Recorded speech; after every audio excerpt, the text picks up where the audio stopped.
నొప్పి మాయం, సర్జరీ దూరం. మోకాలు మరియు నడుము నొప్పులను ఇకపై భరించాల్సిన అవసరం లేదు. ఆపరేషన్ లేకుండా అత్యాధునిక చికిత్స. Indo British advanced pain clinic సంప్రదించండి 9807556789. బర్డ్ ఫ్లూ H5N2 వేరియంట్తో ఓ వ్యక్తి మరణించినట్లుగా ప్రకటించిన ప్రపంచ ఆరోగ్య సంస్థ గంటల్లోని యూటర్న్ తీసుకుంది. చనిపోయిన ఆ వ్యక్తికి ఇతర ఆరోగ్య సమస్యలున్నాయని స్పష్టం చేసింది. పూర్తి స్థాయి వైద్య పరీక్షలు నిర్వహించి త్వరలో క్లారిటీ ఇస్తామని WHO తెలిపింది. మరోవైపు దేశంలో పలు రాష్ట్రాల్లో బర్డ్ ఫ్లూ కలకలం రేపింది. మళ్లీ బర్డ్ ఫ్లూ భయపెడుతోంది. బర్డ్ ఫ్లూ H5N2 వేరియంట్తో ఓ వ్యక్తి మరణించినట్లు ప్రపంచ ఆరోగ్య సంస్థ తెలిపింది. ఇది ప్రకటించిన కొన్ని గంటల్లోనే యూటర్న్ తీసుకుంది. మరణించిన సదరు వ్యక్తిలో ఇతర అనారోగ్య సమస్యలు ఉన్నాయని, పూర్తి స్థాయిలో వైద్య పరీక్షలు నిర్వహించి త్వరలో స్పష్టతిస్తామని అంటోంది.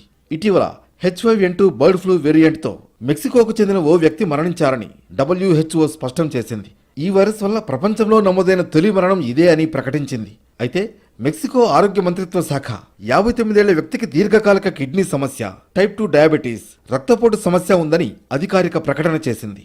అనారోగ్యంతో ఆసుపత్రిలో చేరిన మెక్సికో వాసికి పరీక్షలు చేయగా H5N2 వేరియంట్ గుర్తించామని WHO ప్రతినిధి లిన్ మీర్ చెప్పారు. అతనితో పరిచయం ఉన్న 17 మందికి టెస్టులు చేయగా నెగిటివ్ గా తేలింది. అతను చనిపోయింది బర్డ్ ఫ్లూతో కాదని స్పష్టం చేశారు. పూర్తి స్థాయిలో నిర్ధారించిన వెంటనే మరణంపై స్పష్టతిస్తామని WHO తెలిపింది. మరోవైపు దేశంలో బర్డ్ ఫ్లూ కలకలం రేపుతోంది.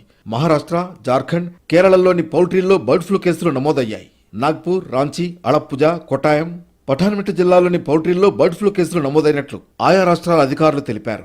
కేసులు నమోదైన రాష్ట్రాలు వెంటనే తమకు తెలపాలని కేంద్ర ఆరోగ్య శాఖ కూడా అన్ని రాష్ట్రాలకు లేఖ రాసింది. ఇప్పటి వరకు కేసులు లేని రాష్ట్రాలు అలర్ట్ గా ఉండాలని సూచించింది.